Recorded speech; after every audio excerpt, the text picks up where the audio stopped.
د ملا هیبت الله او امریکا یو پټ پلان افشا شو. امریکا به له ملا هیبت الله سره په کوم کار کې مرسته کوي؟ لیدونکو په خیر راغلی. دغه موضوع په اړه بشپړ جزئیات او حقیقتونه په همدې ویډیو کې وګورئ. او چینل که مو تر اوسه نوي سبسکرایب کړی نو اوس یې حتماً سبسکرایب کړئ. د طالبانو مشر یا هم امیر المؤمنین ملا هیبت الله په خپل اختریز پیغام کې له امریکا غوښتي دي چې د فشار پر ځای همکارۍ لار خپله کړي او ویلي دي چې دا هیواد د افغانستان په کورنیو چارو کې لاسوهنه نه کوي.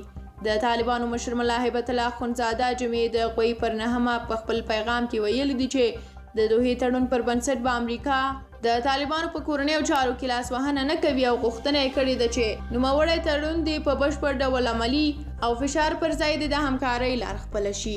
د طالبانو مشر زیاته کړې ده چې د طالبانو د دوحې تړون په تړاو خپلې ژمنې عملي کړي دي او کوي.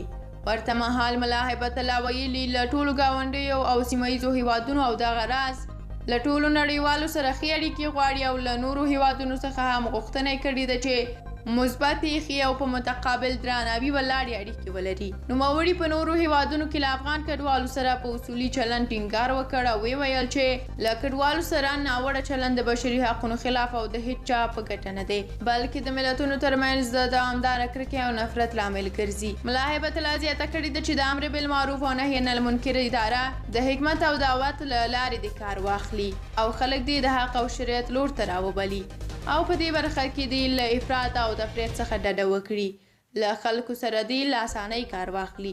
له بلې خوا د طالبانو مشر زیاته کړې ده چې په افغانستان کې د نشه یي توکو کرکیله په بشپړه توګه منع شوې او خلک دې د هر ډول نشه یي توکو له کارولو ډډه وکړي.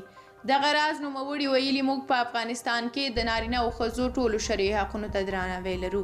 څوک دې په دې اړه اندېښنه نه کوي او نه دې هم دغه بشري او عاطفي موضوع د سیاسي موخو لپاره د یوې وسیلې په توګه کاروي.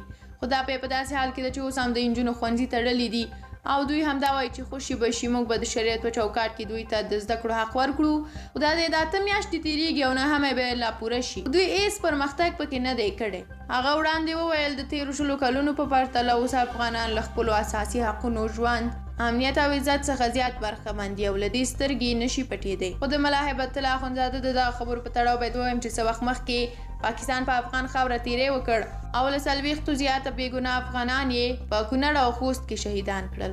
دا هم د افغانانو عزت د طالبانو په امارت کې دی. هغه د تعلیم او زده کړو په پیاوړتیا ټینګار کړی او په دې برخه کې نورو ګامونو د اخیستلو ژمنه کړې ده.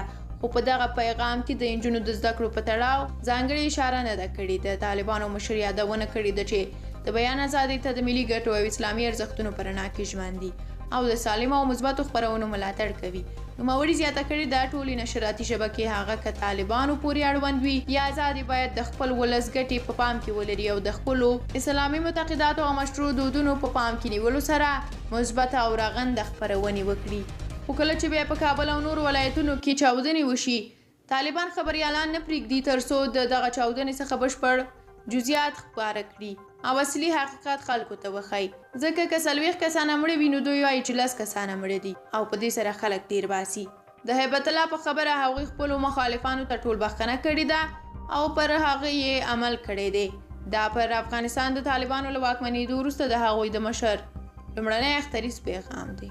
ډیره مننه چې ویډیو مو تر اخره ولیدله. تاسو د ملا هیبت الله د دغه پیغام پر خپل نظر په کومنټ کې ولیکئ.